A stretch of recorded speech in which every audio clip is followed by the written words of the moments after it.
Ready. Racing from the 1200 Ocean Flame at the back of the field early on. Midnight Music on the front foot early. Engeland Park is on the outside in the white and pink stripes, and that now goes off to lead. Midnight Music is back on the fence in second. Towards the outside is Priceless Treasure, then 2 lengths Holly's Kiss, one off the fence. Iconic Winter holds the fence, racing back in fifth spot, about 5 lengths off the leader. Then Ocean Flame outside of that 5-Star Magic, 2 lengths away. Then To Throw a Party in the black cap, and at the back end of the field is Kitten Tattoo, is off the bridle and gives the leader about 10 lengths start now as they come to the last 500 meters. They're about to turn for home, and Engeland Park leads the way, shows out by a length. Priceless Treasures down the center. Midnight Music is also moving in now. Then Iconic Winter coming to the 300 now. Midnight Music takes the lead. Priceless Treasure. Engeland Park is not done for just yet. Took an awkward step, in fact hit the rail. It's Midnight Music in front from Priceless Treasure. Iconic Winter, Ocean Flame, they try and run on, but it's Midnight Music going on strongly in the closing stages. Midnight Music from Priceless Treasure. Third, Ocean Flame, the outside just ahead of Iconic Winter, and then came behind that Engeland Park. Was going well enough, but took an awkward step. Here's your head on replay, so Engeland Park leading. It's towards the left-hand side. Midnight Music goes on the attack. The red sleeves and cap, and there you see takes a bit of an awkward step and nudges the rail towards the inside as Engeland Park. But it's Midnight Music in front into the latter stages. Pulled clear, won a good race by about 3 lengths under Wayne Agrella. 7-5-4-1 provisional result.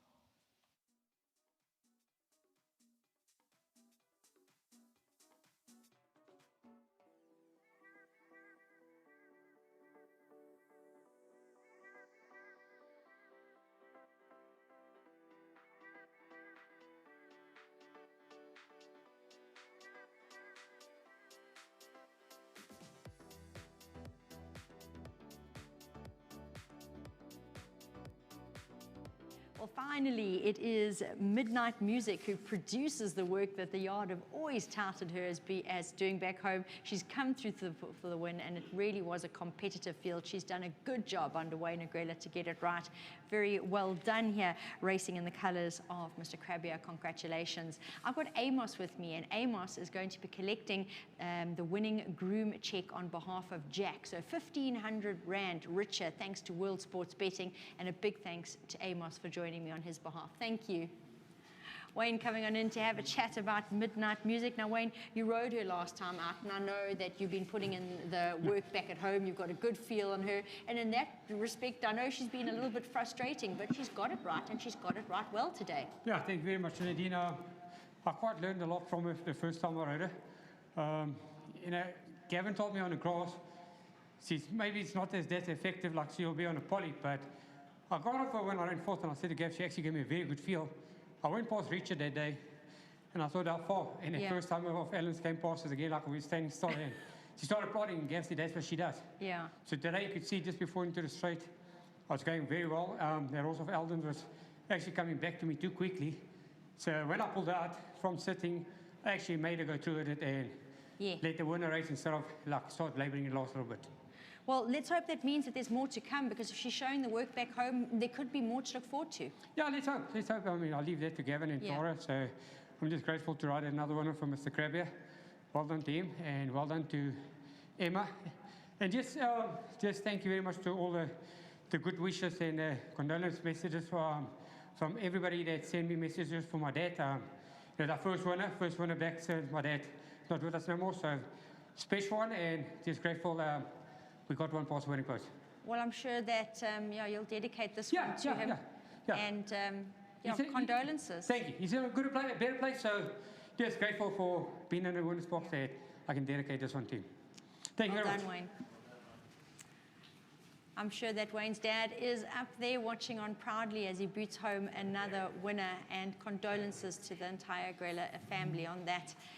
Tara, she's got it right for you. She always comes to track looking magnificent. She is one of my favorite Wednesday Track Talk models because she is such a sweetheart. She just cuddles up in your arms. And now she's done the important part, though, as a racehorse, and she's finished in the #1 box. Yeah, I always said to Emma, I've got a very soft spot for this filly from the day she arrived. She's just like you said, she's a cuddle bunny. Yeah. I think my whole yards are cuddle bunnies. Maybe that's the problem. They get too much love. Anyway, listen, Nadine, we say it time and time again. I mean, if you see this filly work at home, I mean, she should be a 4 or 5 time winner. I mean, she's an absolute machine at home. And I always said to Gavin, to Chase, and now to Wayne, you know, she just brings half that work to the track. Yeah. You know, and she'll win convincingly. And, you know, I did say to Wayne, I know he said that Gavin told him, but I said to him again during the week, I said, Wayne, I said, this filly will give you a completely different feel, you know, on the poly track. And, yeah, I mean, Wayne's put in the hours, he's put in the work, while Chase is unfortunately sidelined.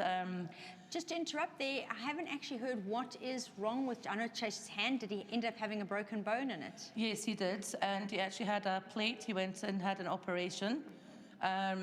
He had a plate put in, and the cast came off on the 5th. Okay. And he sent me photos, and it's not nice. But I think now, Nadine, maybe that the cast is off, the healing can now maybe begin, but his hand is very swollen and ugly, and his fingers are just like little porkies. So best wishes to Chase. Yeah.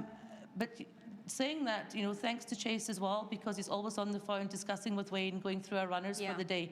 You know, even though he's sidelined, he's still part of the team. Yeah. And people forget, you know, Wayne and I used to be a lethal combination in the day. And I said to Gavin, when Chase said, you know, come in trouble, I'm going to be off for a bit, I said, I'm taking Wayne. So, yeah, as I said, he's putting in the hours. So a huge thank you to Mr. Krabby again for the support. You know, the wheel's starting to turn now. It's taken me a bit of time. I just couldn't get out the 2nd and 3rd box. But, you know, you just hold tight, Nadine. You don't change your ingredients, you know, if for whatever you're doing. And well done to Gavin, to you, and to the team at home. Well done to Top Bet. And thank you to Emma. Congratulations, Tara. Thank you so much. A huge congratulations to the Tara Lang team, stepping out to win the first of the afternoon, which a horse, by all accounts, is overdue to leave the maidens. If you've caught up with the Wednesday track talk, they do feel that going ahead, State Secret has place claims. Cliffy Clavin has got place claims, can win, but probably better suited to the mile. Epicleros is a runner, and Dan Alley is a runner. So going forward, do bear those horses in mind. Once again, just on behalf of Chase Morgine, glad to hear a little bit more about you, and I'm hoping that now with the plate in your hand, we're all hoping that you're going to have a quick healing and you'll be making your way back to racing in the Eastern Cape. So big shout out to you and all the best with the road ahead. Back to this filly, congratulations to Mr. Krabbier for the win. Of course, to Emma as well, and Midnight Music leaves the maidens.